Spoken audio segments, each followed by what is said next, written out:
Action! News Alert!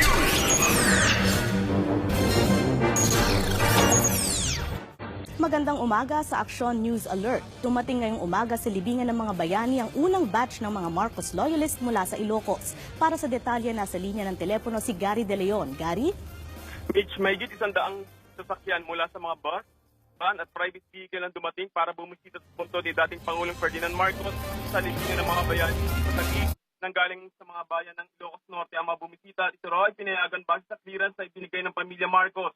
Nakasuot ang puting t-shirt na may tatak na salamat Apo at may sticker na isang bansa, isang diwa ang mga Marcos loyalists.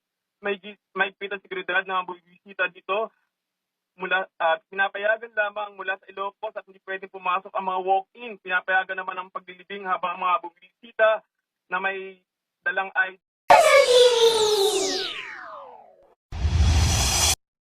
Twinkle, twinkle, little star.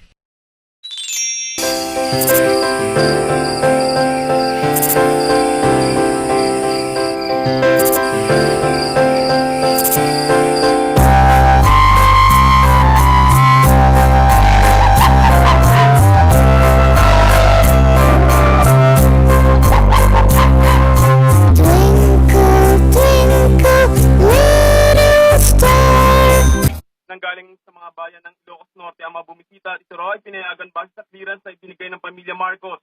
Nakasuot ang puting t-shirt na may tatak na salamat Apo at may sticker na isang bansa, isang diwa ang mga Marcos loyalists. May pita seguridad na mga bumisita dito.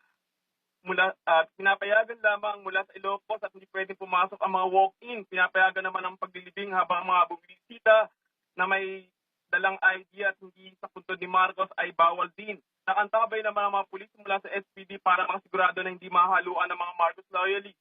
Magmimisa sila ngayong umaga at maaaring mag-vigil ngayong buong maghapon hanggang bukas ang mga Marcos loyalists. Yan muna ang latest. Balik sa iyo, Mi. Maraming salamat, Gary De Leon. Update naman sa lagay ng panahon, patuloy na makakaranas ng isolated rain showers sa silangang bahagi ng bansa hanggang mamayang gabi dahil sa easterlies. Light to moderate rains ang mararanasan ng mga kapatid natin sa Central Luzon, Bicol Region, Eastern Visayas, Caraga, Davao Region at Palawan Region. Isolated rain showers at thunderstorms rin ang mararanasan sa Metro Manila ngayong Sabado.